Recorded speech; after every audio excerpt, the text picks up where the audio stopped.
April 29th marked President Biden's 100th day in office.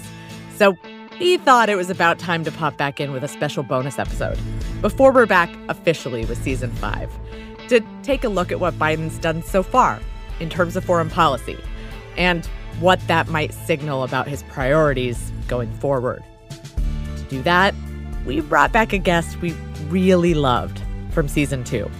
I'm Nahal Toosi. I'm foreign affairs correspondent for Politico. It's always a pleasure to have guests come back to the show. Yeah, so we're really here to talk about Biden's first 100 days because they're not afraid to say what they really think. I just want to register my objection to something, which is this whole 100 days framework.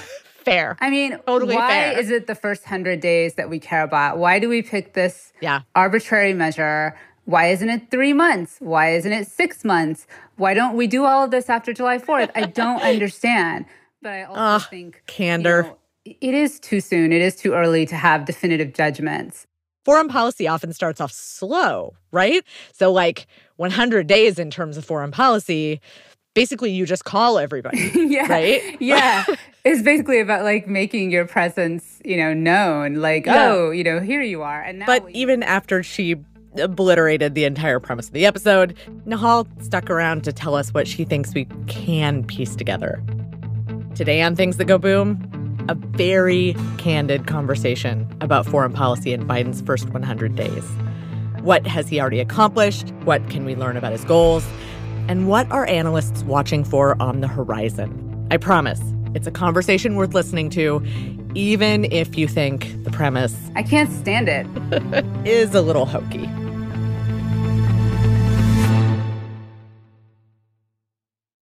Hey, it's Lacey. As you likely already know, we are living in the golden age of cybercrime. How can we ensure the security of our information and our financials, not to mention our peace of mind? Well, I recommend listening to What the Hack with Adam Levin. It's a weekly true crime podcast featuring tales of hacks, scams, and a rattle bag of cyber swindles. Learn about the dangers of trolling opponents, discover what sort of links you should never, ever click, and get the inside scoop on all sorts of crazy scams happening on your favorite apps. So go ahead, follow What the Hack with Adam Levin on Apple Podcasts or wherever you listen. All right, Nahal, thank you so much for being here again. The first thing I wanted to ask you is, just off the top of your head, what are the first 3 words that come to mind when you think of Biden's foreign policy so far? Allies and partners. Allies and partners. I like that. I think Tony Blinken wakes up saying those 3 words. Those are the first 3 words out of his mouth every morning. It's okay. So unpack that for me a little bit. What are the things that he's really put front and center that show us that the Biden administration is focused on allies and partners? Basically, the idea is we're going to be working with other people to tackle big challenges on the global stage, whether that's, returning to the Iran nuclear deal or trying to, or fighting climate change. But the idea is we're not going to do this bilaterally or by ourselves. America's a lot stronger and has a force multiplier effect when it works with other countries, and especially when it comes to taking on China. Then I would say the other thing that kind of distinguishes this administration is they don't really think foreign policy should be siloed off in the first place. Health is now a foreign policy issue. So I'm having to suddenly learn a bunch of stuff, and it's kind of annoying. That's totally fair. You wrote a piece about the omni policy that we now are expected to understand, this idea that all of it is connected. They feel like foreign policy and domestic policy and all these other policies are really all interconnected to the point where distinguishing between them, doesn't make a lot of sense anymore. Is that a good thing that we're moving in that direction? I think we don't really have a choice. I mean, that's what they will argue. Especially when other countries like China don't necessarily distinguish and haven't over time. Yeah. So where would you say that some of the Biden administration's early priority areas have been?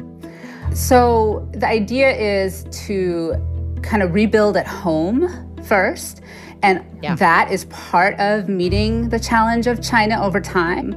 And looking at where we are devoting our resources and our time and seeing how we can reallocate things so that ordinary Americans benefit, we protect our national interest, but also, we are ready to take on the challenge that China poses as the Communist Party there tries to do everything from, take over top positions at the United Nations, to cyber espionage campaigns against us, to trying to influence our college students. And, to their credit, I should say, the Trump administration picked up on this pretty well.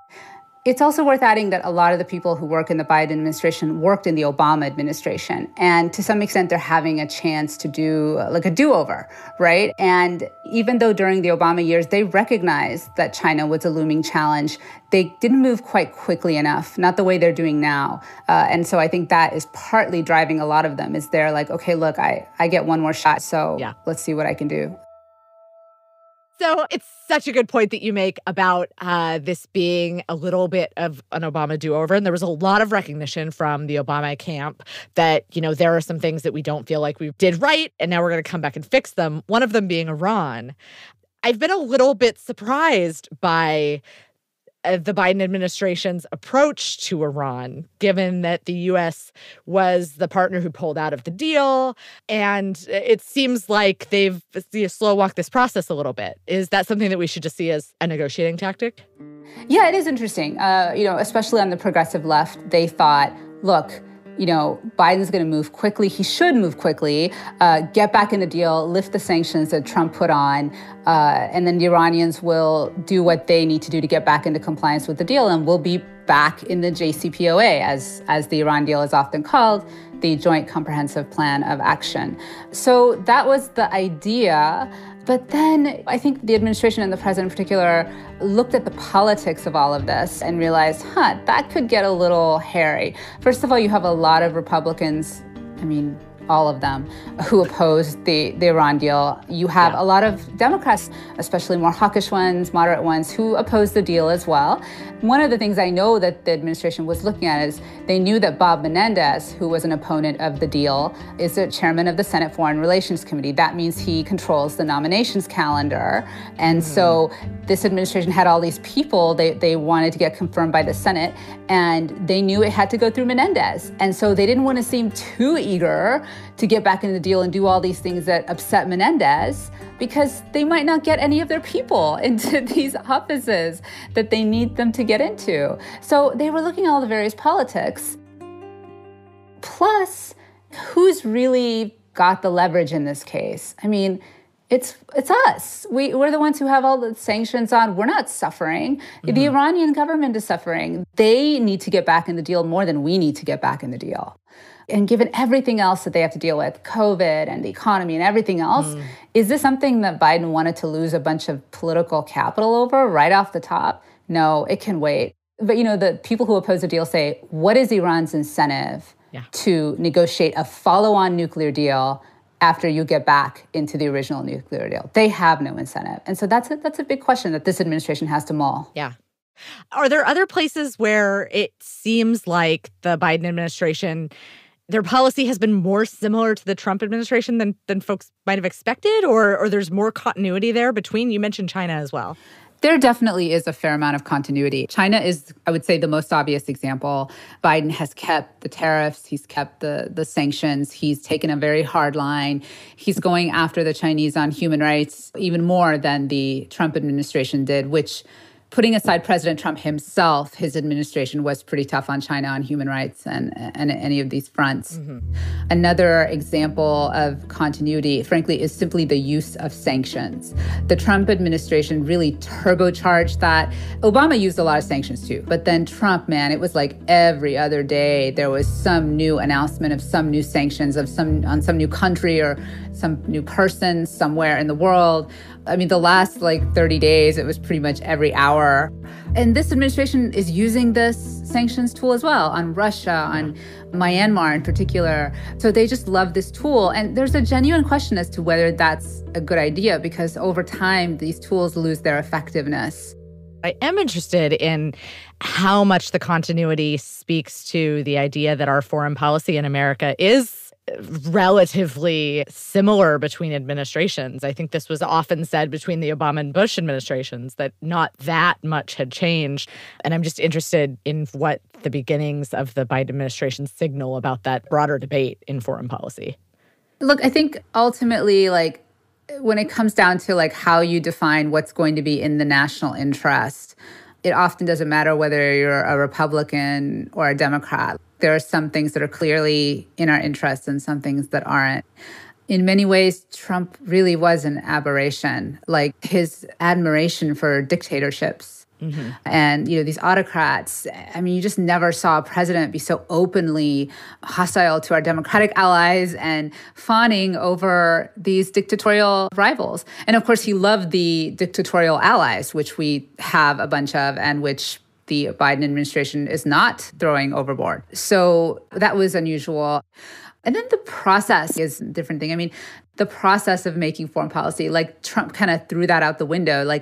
His people would be trying to have all these meetings to craft something, and then he would just tweet his plan, and it would just, it was just crazy, right? Sometimes when they didn't even know it was coming. No, yeah. You had the one, remember, when he was like, I am directing the generals, and then it was 9 minutes before the follow-up tweet, and the Pentagon is scrambling, what is he directing us? Oh my God, are we going to launch a strike on North Korea? What is it? And it was about funding for transgender soldiers or something. But it was just who does that, So this administration is very much about bringing back the process of decision-making, and you can count on the president respecting it.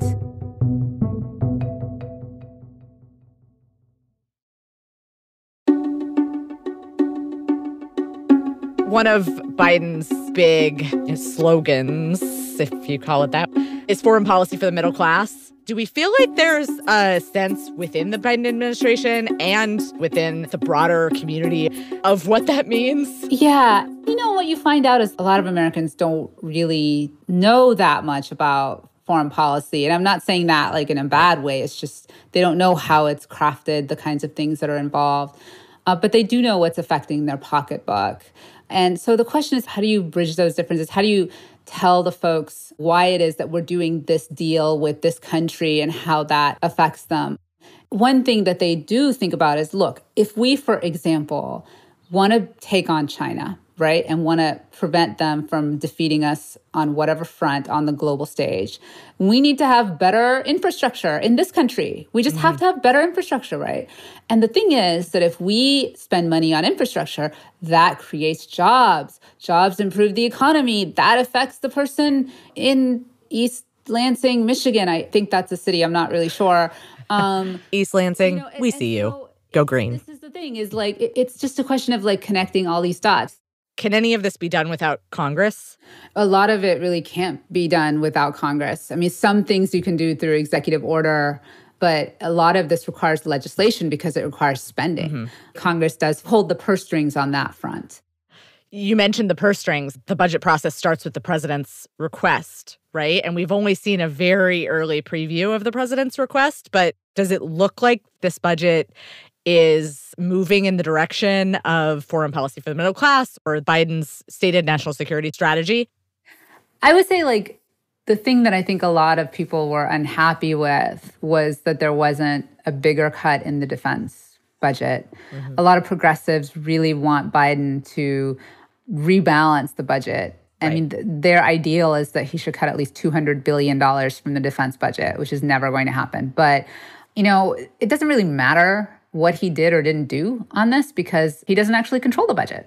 Congress does. So it's a signal of his priorities, but it comes down to the lawmakers and what they decide to do in terms of funding. Yeah, that's an interesting point. It's very hard to achieve any ambitious agenda on foreign policy if you don't have Congress's backing, right? Right. But here's the thing, right? There is no foreign policy anymore. It's all omni-policy now. And can I just say, I need to trademark that phrase. You do need to trademark that phrase. I came up with that. With this. No one else has used that. It is me. But look, if you have omni-policy and Congress, if they agree to your infrastructure bill, you can say, look, this is how we are promoting foreign policy for the middle class, do this whole infrastructure thing that's going to help us fight China. And actually, if you use the word China a lot, that goes a long way, right, like toward getting everybody on board. Yeah. What should we be looking for going forward with the Biden administration? What kinds of moves are going to help us to get a better understanding of where they're headed in foreign policy? Afghanistan, I think, is going to be one to watch because the president has said we're going to pull out all our troops by September 11th of this year. And there's some unhappiness about that, but people are going along with it. But the Taliban are now basically balking at going to peace talks. And what is this administration going to do to prevent the country of Afghanistan from collapsing again into civil war and violence and repression, especially when it comes to women, if we're not going to be militarily involved? So I think in the long run, watching the U.S.'s Afghan policy is going to be a really important signal of what we're willing to invest, how much we're willing to care. I think we also need to really keep a close eye on the immigration issues. The Trump administration did a lot to really tie the hands of this administration. And this administration is now finding it's having to do things in certain ways that it would have preferred not to do. For instance, Biden deciding he didn't want to let as many refugees in as he promised. Right. And it's basically because of political optics. And frankly, that's one where you really need Congress, because if you want to solve the illegal immigration crisis or challenge or whatever, you need to fix the legal immigration system. And then, of course, China and Iran are always going to be ones to watch. I think we're going to have a pretty good time, getting our relationship with our European partners back in order. Things seem to be going well on that front, and I expect that to continue. And what happens with Russia and Ukraine? Yeah. Okay, so I do want to do a sort of lightning round on things that we haven't touched on. Just quick hits about, where the Biden administration is so far on these areas and what we might expect to see. Space policy. Let's start there. The Outer Space Treaty of 1967 says that space is going to be like a zone of peace and we're all supposed to get along and not militarize it, but you're already seeing China, Russia, and others make moves that seem like they're attempting to militarize space. And then when we have something called the Space Force, it's also raising questions. So I actually think that's something very much to watch in the years and decades ahead. North Korea. Oh, God. Good luck with that. I mean, so the Biden administration, I'm pretty sure they're going to come up with basically the same policy that every administration has come up with. Sanctions, and we'll try to get them to talk to us, but they have to get rid of their nuclear weapons. And the North Koreans will be like, no, forget it, go away. There's an argument to be made to put aside the nuclear issue for now and deal with these other things, like human rights, smuggling, things like that. I mean, I just think politically that's going to be hard to pull off in the United States because people will accuse you of accepting a nuclear North Korea. Yeah, absolutely. We touched on this a little bit, cybersecurity.